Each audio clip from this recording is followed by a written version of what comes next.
नमस्कार दोस्तों, मैं हूं तनु राणा और आप देख रहे हैं देश प्रदेश खबर। लंबे समय से चली आ रही अपनी लंबित मांगों को लेकर एक बार फिर Haryana state electricity board workers union ने सभी मुख्यालयों पर प्रदर्शन किया और सरकार विरोधी नारे लगाए। अंबाला कैंट UHBVN के सब डिवीजन नंबर 1 में प्रदर्शन के बाद मीडिया से बातचीत करते हुए यूनियन के प्रदेश प्रवक्ता देवी प्रसाद भट्ट ने कहा कि बिजली मंत्री से लेकर मुख्यमंत्री तक कई बार वार्ता में मांगों को जल्द लागू करने का आश्वासन मिलने के बाद सरकार ने जारी की गई कर्मचारी विरोधी गतिविधियां तेज कर दी हैं, जिससे बिजली कर्मचारियों में रोष पनप रहा है। देखिए पूरी खबर। लंबे समय से चली आ रही अपनी लंबित मांगों को लेकर एक बार फिर Haryana state electricity board workers union ने सभी मुख्यालयों पर प्रदर्शन किया और सरकार विरोधी नारे लगाए। अंबाला कैंट UHBVN के सब डिवीजन नंबर 1 में प्रदर्शन के बाद मीडिया से बातचीत करते हुए यूनियन के प्रदेश प्रवक्ता देवी प्रसाद भट्ट ने कहा कि यूनियन सदस्यों की बिजली मंत्री से लेकर मुख्यमंत्री तक कई बार वार्ता बैठक हो चुकी है,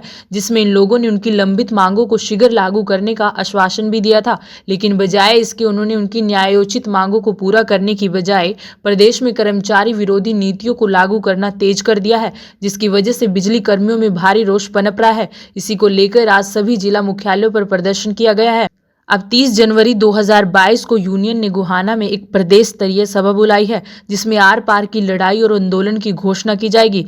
महासंघ संबंधित HSCV वर्कर यूनियन संबंधित हरियाणा कर्मचारी महासंघ के प्रदेश प्रवक्ता, मुख्य प्रदेश प्रवक्ता होने के नाते आज पूरे हरियाणा में गुहाना में जो हमारी कार्यकारिणी की प्रदेश व्यापी मीटिंग हुई थी, उसके आदेशानुसार आज 28 जनवरी को पूरे प्रदेश में सब डिवीजन लेवल पे प्रदर्शन किया गया, जिसमें कि हरियाणा सरकार को चिताने के लिए ये आह्वान किया गया, क्योंकि हम गुहाना में एक फैसला लिया गया प्रदेश कार्यकारिणी में कि 22, 23 और 24 फरवरी को 3 दिवसीय हम हड़ताल करेंगे।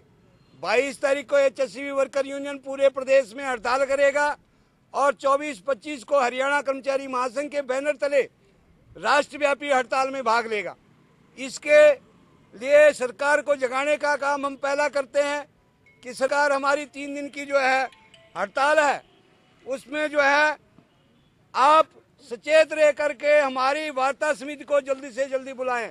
इस करके हम समय समय पर प्रदर्शन करते रहते हैं। उसी एजेंडे के तहत आज पूरे प्रदेश में सब यूनिट लेवल पे SDO कार्यालय पे हमने प्रदर्शन किया और 31 जनवरी को कार्यकारी अभियंता पे के कार्यालय पे बहुत जोरदार प्रदर्शन करने वाले हम 9 से 11 और 8 फरवरी को जिला लेवल पे पूरा प्रदर्शन करेंगे। सर्कल लेवल पे SC कार्यालय पे पूरी तैयारी के साथ हम प्रदर्शन करेंगे और 14 फरवरी को हिसार मुख्यालय पे जो हमारा DHBVN का मुख्यालय है, उस पे हम प्रदर्शन करेंगे। देवी प्रसाद जी, इतने समय से प्रदर्शन करते आ रहे हैं, आज तक सरकार ने आपकी मांगे क्यों नहीं मानी?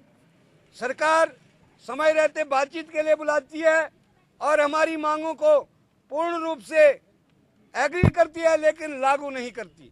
हमें बड़ा अफसोस खेद व्यक्त करना पड़ता है कि किस तरह से जब उत्तराखंड में हड़ताल की घोषणा की गई तो हरियाणा के HSCV वर्कर यूनियन संबंधित हरियाणा कर्मचारी महासंघ ने पूरे हरियाणा में विरोध किया कि हमारे कर्मचारियों को जो है उत्तराखंड की हड़ताल करने के लिए, फेल करने के लिए न भेजा जाए।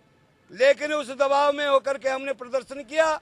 उत्तराखंड सरकार ने वहाँ की यूनियन को, बिजली कर्मचारियों को और अधिकारियों को बुला करके बात की और उनकी डिमांड लागू भी कर दी। लेकिन वही सरकार जो है आज हरियाणा में है, जो कर्मचारियों को बुलाती है, बातचीत करती है, लेकिन वो डिमांड लागू नहीं करती। क्या मुख्य मांगे हैं जी आपकी? हमारी मुख्य मांगे हैं समान काम समान दाम, पुरानी पेंशन बहाली और जो पुराना हमारा DA का एरियर है उसको देना, ऑनलाइन पॉलिसी जो है उसको जो है खत्म करना, क्योंकि बिजली के कर्मचारी जो है ऑनलाइन पॉलिसी में नहीं आते। क्यों कि बिजली कहाँ से चल रही है, कहाँ से जा रही है, कहाँ से आ रही है, उसका एक एक कर्मचारी को जो है पता होता है। क्योंकि आज पूरे प्रदेश में ठेकेदारी की प्रथा के अनुसार ठेकेदार काम कर रहे हैं, उनको ये नहीं पता कि कहीं 3 क्रॉसिंग है, कहीं 4 क्रॉसिंग है। अगर कर्मचारी ऑनलाइन की पॉलिसी में आएगा तो बिजली कर्मचारी में दुर्घटना घटेगी। इस एवज में हम ऑनलाइन पॉलिसी का विरोध कर रहे हैं और उसके एवज में हम ये भी मांग करते हैं कि भाई जो हमारे फ्री यूनिट देती है सरकार 80 यूनिट पर मंथ, उसको बढ़ा करके 300 किया जाए। इसी एवज में हमारे जो कर्मचारी हैं, जो मानसिक प्रताड़ना से प्रभावित हैं कर्मचारियों की कमी के कारण, उनको जो है कर्मचारियों की सीधी भर्ती करे। और एक सरकार ने इतनी बड़ी बात कर दी कि एक पोर्टल बना दिया हरियाणा के कच्चे कर्मचारियों के लिए। उसमें जो है न वो पक्का हो सकता है, न उसकी तनख्वाह कम होगी, जिसका हम पूर्ण रूप से विरोध कर रहे हैं। फाइनली क्या करेंगे अगर नहीं मानती प्रदर्शन से सरकार को? प्रदर्शन से हम प्रदर्शन इसलिए करते हैं कि सरकार को चिताते हैं कि भाई समय रहते अपनी कुंभकर्णी नींद खोलो और हमारी वार्ता समिति को बुला करके हमारी मांगों को जो है लागू करो। अगर नहीं करती है तो 22 तारीख की हमारी हड़ताल प्रदेश व्यापी हड़ताल है और 23 और 24 की जो है राष्ट्रव्यापी हड़ताल होगी। 21 तारीख रात 10 बजे से लेकर के और 24 तारीख रात 10 बजे तक हमारी पूर्ण रूप से हड़ताल रहेगी, जिसमें बिजली भी बंद हो सकती है, जिसकी औद्योगिक अशांति होने पर जो है हरियाणा सरकार पूर्ण रूप से जिम्मेदार होगी।